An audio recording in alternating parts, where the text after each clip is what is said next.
प्रणाम। आपका स्वागत है लोकेश योगा चैनल में। आज हम जिस बीमारी की बात करेंगे उसका नाम है कोरोना वायरस कोविड-19। इस कोरोना वायरस कोविड-19 के कारण हमारे देश में बहुत से लोगों की जान जा चुकी है।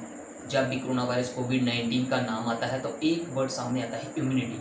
अगर इम्यूनिटी अच्छी है तो हम इस वायरस से लड़ सकते हैं। अगर इम्यूनिटी वीक है तो बीमार होने के चांसेस बहुत ज़्यादा बढ़ जाते हैं। तो ये इम्यूनिटी है क्या है? इम्यूनिटी हमारे शरीर की रोग प्रतिरोधक क्षमता है जो हमें बैक्टीरियल इन्फेक्शन, वायरल इन्फेक्शन और भी कई बीमारियों से बचाती है। तो हमने अपनी इम्यूनिटी को हर तरह से बढ़ाना है। तो किस प्रकार से हमें पता चलेगा कि हमारी इम्यूनिटी वीक है? इसके कुछ लक्षण रहेंगे, कुछ साइन रहेंगे, जिस तरह बार बार बीमार हो जाना, जैसे नज़ला, ज़ुकाम, खांसी बार बार हो जाना, चोट लगने पर घाव धीरे धीरे बढ़ना, पेट में गड़बड़ी, पेट का खराब रहना, तनाव बने, कमज़ोरी महसूस करना, थका थका सा फील कर, लक्षण कहें या आप साइन कहें, ये सब वीक इम्यूनिटी की तरफ इशारा करते हैं। तो योगासन किस प्रकार से हमें हमारी इम्यूनिटी को इम्प्रूव करने में हेल्प करता है। देखिए, मैं आपको कुछ थोड़ा सा इसके बारे में बताता हूँ कि योगासन किस तरह से हमारी इम्यूनिटी को इंक्रीज़ करने में और बॉडी को हेल्दी रखने में हेल्प करता है। देखिए, जब हमारी डेस्क जॉब रहती है तो ज़्यादा सिटिंग रहती है, तो इसमें बॉडी की मूवमेंट बहुत कम हो जाती है, और भी हमारा जो लाइफस्टाइल है उसमें बॉडी की मूवमेंट बहुत ज़्यादा नहीं रहती है। तो योगासन जब हम करते हैं तो हमारी बॉडी में जो ब्लड सर्कुलेशन है वो बड़े अच्छे से ब्लड सर्कुलेशन होता है। और जब हम इसके साथ प्राणायाम करते हैं तो जो ऑक्सीनेटेड ब्लड रहता है वो हमारे ऑर्गन्स के फंक्शन को प्रॉपर करता है। तो साथ में जब हम योगासन और प्राणायाम करते हैं तो ये जो ब्रीदिंग टेक्निक्स हैं, जो प्राणायाम हैं, इससे हमारे लंग्स की इलास्टिसिटी इम्प्रूव होती है एंड और साथ में लंग्स की स्ट्रेंथ भी इंक्रीज़ करता है ये। तो इससे हमारा रेस्पिरेटरी सिस्टम जो है वो स्ट्रॉन्ग होता है। जब रेस्पिरेटरी सिस्टम हेल्दी है तो वो लिम्फेटिक सिस्टम को सपोर्ट करेगा। तो लिम्फेटिक सिस्टम का काम रहता है बॉडी में सफाई, स्वच्छता एंड फ्लूइड के लेवल को मेंटेन रखना। इस प्रकार योगासन, प्राणायाम जो हैं ये हमारे इम्यून सिस्टम को हेल्दी रखने में हेल्प करते हैं। देखिए, अगर डाइजेस्टिव सिस्टम कमज़ोर है, हम अच्छे से अच्छा भी खाना खा लें तो वो न्यूट्रिएंट जो बॉडी को चाहिए वो नहीं मिलेंगे, पोषक तत्व वो बॉडी को नहीं मिलेंगे। तो योगासन जो हैं वो हमारे सबसे पहले हमारे डाइजेस्टिव सिस्टम को स्ट्रॉन्ग करेंगे, डाइजेस्टिव सिस्टम को इम्प्रूव करेंगे, हमारी पाचन क्रिया को सुधारेंगे, जिससे जो न्यूट्रिएंट हैं, जो पोषक तत्व हैं, हमारे शरीर को मिल सकें और शरीर जिसमें शरीर जो है स्वस्थ हो, बॉडी हेल्दी हो और ऑटोमेटिकली इससे इम्यूनिटी बढ़े। और डेली अगर हम ये योग अभ्यास करते हैं, इस सीक्वेंस को करते हैं, तो हमारी इम्यूनिटी को इंक्रीज़ करने में ये हमारी हेल्प करेगा। सबसे पहले हम बैठ जाएंगे, हम बैठ गए, कमर सीधी रहनी चाहिए, पीठ सीधी, मेरुदंड सीधा रहेगा। सबसे पहले हम कपालभाति करेंगे। कपालभाति जो है ये एक षटकर्म की क्रिया है। क्रम जो है इसका काम है सफाई। षटकर्म बहुत सी क्रियाएँ हैं, जैसे नेति, धोती, कुंजल, ये सब षटकर्म के अंदर आती है। तो इस प्रकार कपालभाति भी एक षटकर्म की क्रिया है। तो कपालभाति जो है, जब हम श्वास छोड़ना है, पेट को अंदर करना है, तो जब हम बार बार श्वास छोड़ते हैं नासिका से तो हमारे जो ये नेज़ल पैसेज है, जो नोस्ट्रिल हैं, यहाँ पे अच्छी तरह से सफाई हो जाती है। और इसके साथ हमने मन में एक भाव डालना है कि जब हम एक्सेल कर रहे हैं तो थ्रू एक्सेल हमारी बॉडी से टॉक्सिन्स रिमूव हो रहे हैं। तो हमने कपालभाति करना है, इस प्रकार से श्वास छोड़ना है और पेट को अंदर।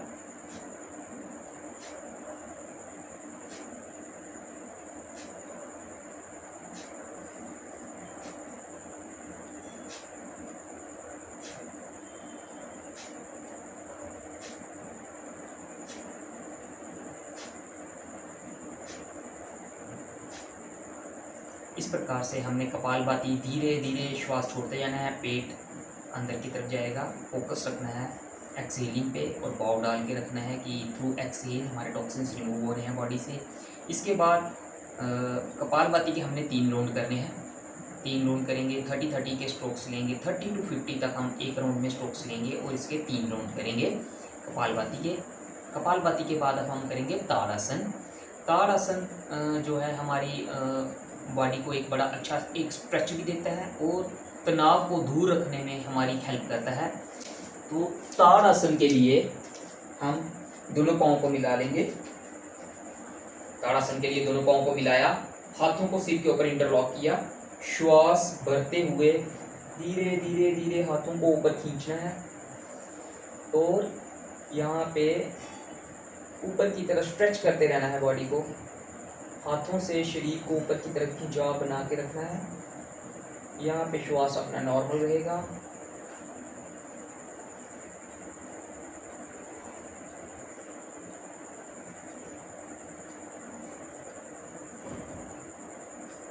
फिर धीरे से पाँव नीचे और हाथ नीचे। ताड़ासन। ताड़ासन को हमने 3 बार करना है। ताड़ासन को 3 बार करेंगे। कोशिश करेंगे 10 सेकंड, 20 सेकंड या 30 सेकंड तक इसमें रुका जा सके। धीरे धीरे अपनी क्षमता को बढ़ाना है। ताड़ासन के बाद अब हम करेंगे उत्तानासन। उत्तानासन का ये वेरिएशन है। इसमें थोड़ा सा पाँव में डिस्टेंस रखें। पाँव में थोड़ा सा 5-6 इंच का डिस्टेंस रहेगा और घुटनों को थोड़ा सा बेंड करना है। थोड़ा सा घुटनों को बेंड किया, हाथों को बांधा इस प्रकार से। उत्तानासन का ये वेरिएशन है। हाथों को इस प्रकार से बांधा और सिर दोनों बाजुओं के बीच में रहेगा। यहाँ पे श्वास छोड़े, श्वास भरे धीरे धीरे।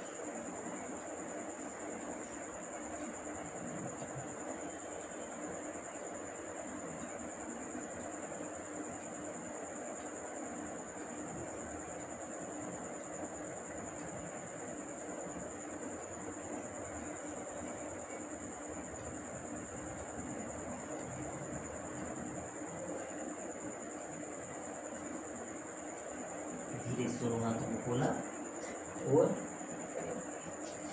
उत्तानासन को भी हम 2 से 3 बार करेंगे और कोशिश करें 10 सेकंड, 20 सेकंड या 30 सेकंड तक हम इसमें रुकें। तो उत्तानासन के बाद अब हम करेंगे अधोमुख शवासन। अधोमुख शवासन के लिए हम घुटनों के बनाए। सबसे पहले दोनों हाथों को सामने ज़मीन पे रखा, शोल्डर विड्थ जितना डिस्टेंस रखेंगे और बटक्स को ऊपर उठा लेंगे। ये इस प्रकार से हम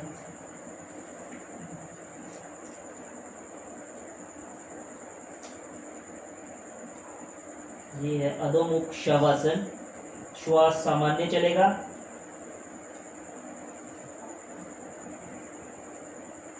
श्वास सामान्य चलने दें।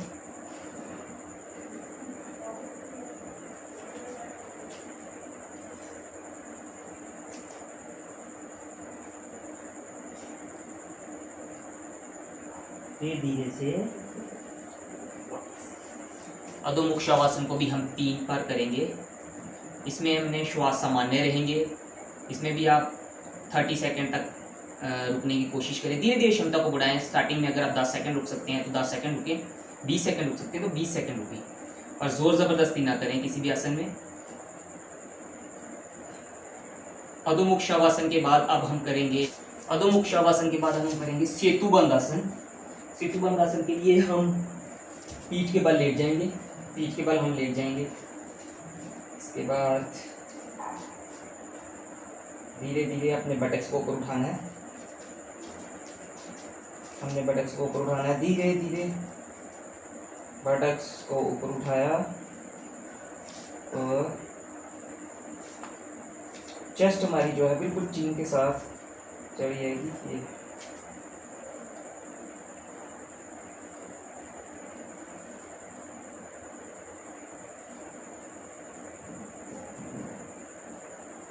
श्वास सामान्य चलने दें।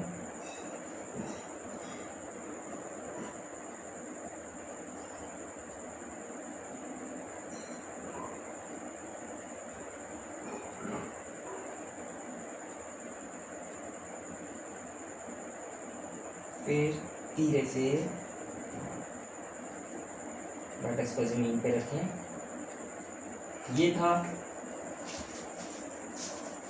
ये था सेतुबंध आसन।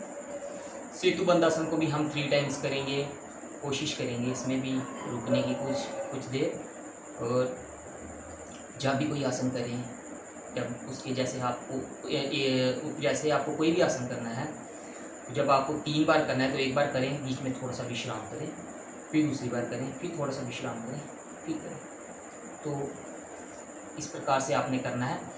अब इसके बाद सेतुबंध आसन के बाद अब हम करेंगे उत्तान पादासन का वेरिएशन है। उत्तान पादासन का ये वेरिएशन है, इसको कोई लोग अर्धहलासन भी कहते हैं, कुछ विपरीत करनी मुद्रा भी कहते हैं। बट इसमें दोनों पाँव को हमने 90 डिग्री तक उठाना है, दोनों पाँव को 90 डिग्री तक उठाना है और दीवार का सहारा लेके करना है। बटक से लेके दोनों पाँव तक दोनों टांगें दीवार के साथ लगी रहेंगी और इसमें 2 से 3 मिनट तक हमने इसी स्थिति में बने रहना है और धीरे धीरे श्वास भरना है, धीरे धीरे श्वास छोड़ना है। ये है उत्तान पादासन का वेरिएशन। इसमें पाँव 90 डिग्री तक पाँव दीवार के साथ लगे रहेंगे, दीवार का सहारा लेके। यहाँ पे शरीर को ढीला छोड़ दें, धीरे धीरे श्वास भरें, धीरे धीरे श्वास छोड़ें, धीरे धीरे श्वास भरें, धीरे धीरे श्वास छोड़ें।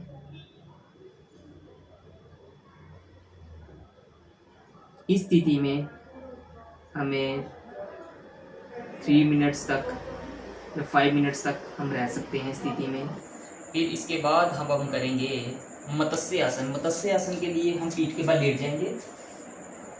मत्स्य आसन के लिए हम पीठ के बल लेट के पद्मासन लगाना है। हमने पद्मासन लगा लिया। पद्मासन लगा के हमने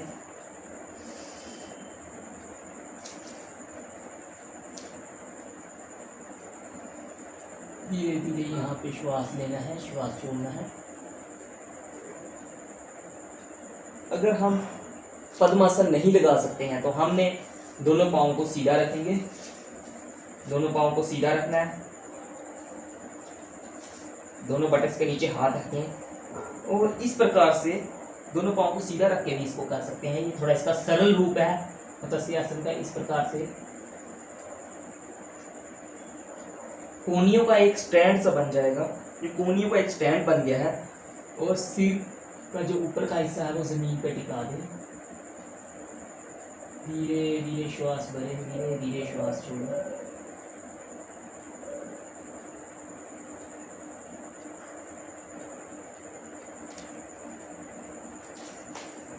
ये था मत्स्य आसन। मत्स्य आसन को भी हमने 2 to 3 टाइम्स करना है और ज़्यादा से ज़्यादा कोशिश करनी है कि इसको 1 मिनट तक इसमें रुक सकें। 30 सेकेंड, 40, 50 सेकेंड, 60 सेकेंड, मतलब कोशिश करें कि ज़्यादा से ज़्यादा रुकने की कोशिश करें, पर ज़ोर ज़बरदस्ती बिल्कुल ना करें। ये था मत्स्य आसन। मत्स्य आसन के बाद हम शवासन करेंगे। शवासन में कुछ देर विश्राम करें, 2 से 3 मिनट शवासन में विश्राम करें। फिर उसके बाद हम बैठ जाएंगे किसी भी आसन में जिसमें मेरुदंड सीधा रहेगा। मेरुदंड सीधा रहे, आराम से बैठ जाएं। शवासन के बाद हम बैठ जाएंगे। अगर ज़मीन पर नहीं बैठ सकते आप चेयर पे बैठ के अब हम प्राणायाम करेंगे। प्राणायाम सबसे पहले जो प्राणायाम करेंगे उसका नाम है नाड़ी शोधन प्राणायाम। नाड़ी शोधन प्राणायाम के लिए सबसे पहले हम अपनी दाहिनी नासिका को बंद करेंगे और बाईं से श्वास भरेंगे। धीरे धीरे श्वास भरना है।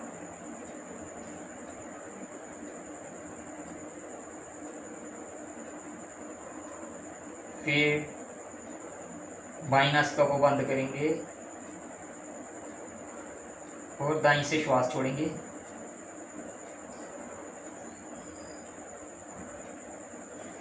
फिर दाईं से ही श्वास भरना है।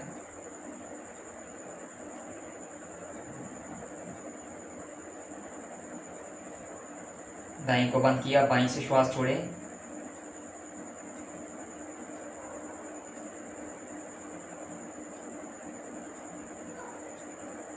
फिर यहीं से श्वास वापस भरेंगे।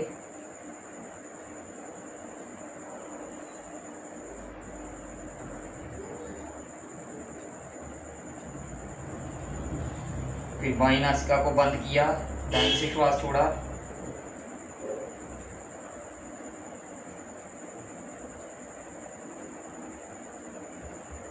यहीं से वापस श्वास को भरें धीरे धीरे।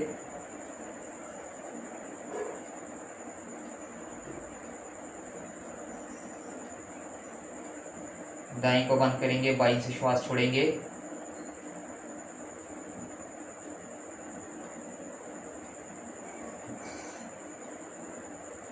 जहां से श्वास छोड़ा है वहीं से श्वास भरेंगे वापिस।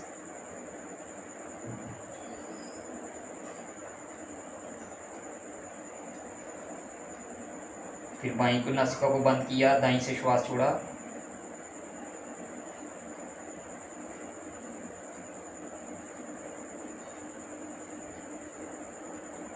फिर दाईं से श्वास भरेंगे।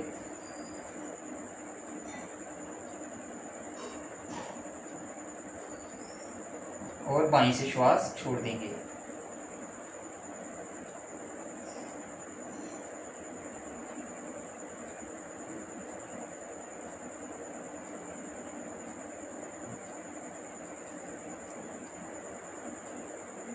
ये था नाड़ी शोधन प्राणायाम।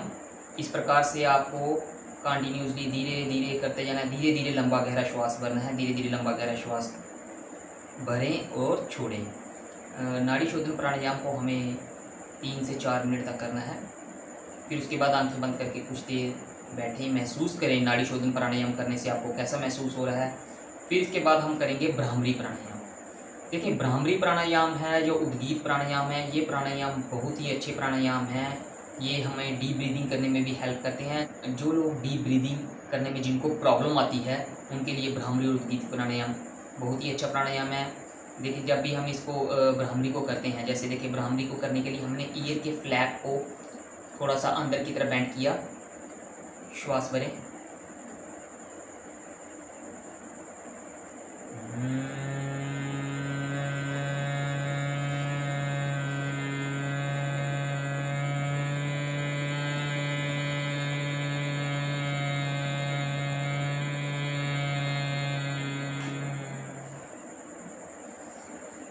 ये था भ्रामरी प्राणायाम।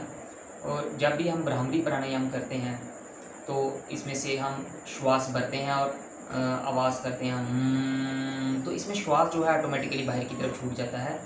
तो जब श्वास बाहर की तरफ छूटता है तो उतना जितना ज़्यादा हम बाहर की तरफ श्वास छोड़ते हैं तो उतना ज़्यादा हम लंबा गहरा श्वास भरते हैं। तो भ्रामरी को हम 10 से 15 बार करेंगे। फिर उसके बाद उद्गीत भी इसी तरह से आप देखें, जब हम श्वास भरेंगे, देखिए श्वास भरेंगे हम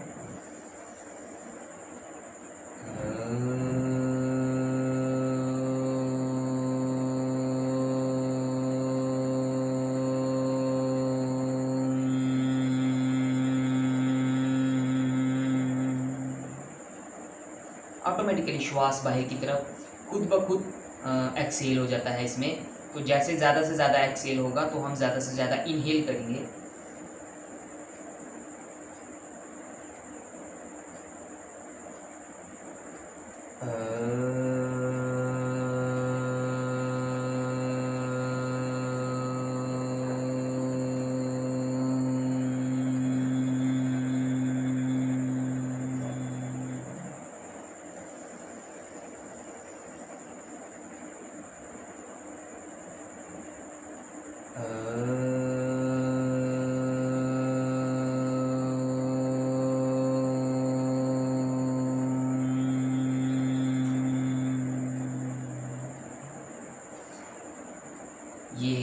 ये है उद्गीत प्राणायाम। उद्गीत प्राणायाम को भी हम 10 से 15 बार हम करेंगे।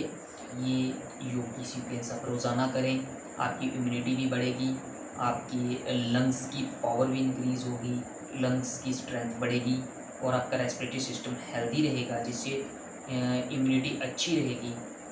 तो ये योगासन और प्राणायाम आप रोज़ाना करना है, जिससे हमारा शरीर कोरोना वायरस से लड़ने में सक्षम हो।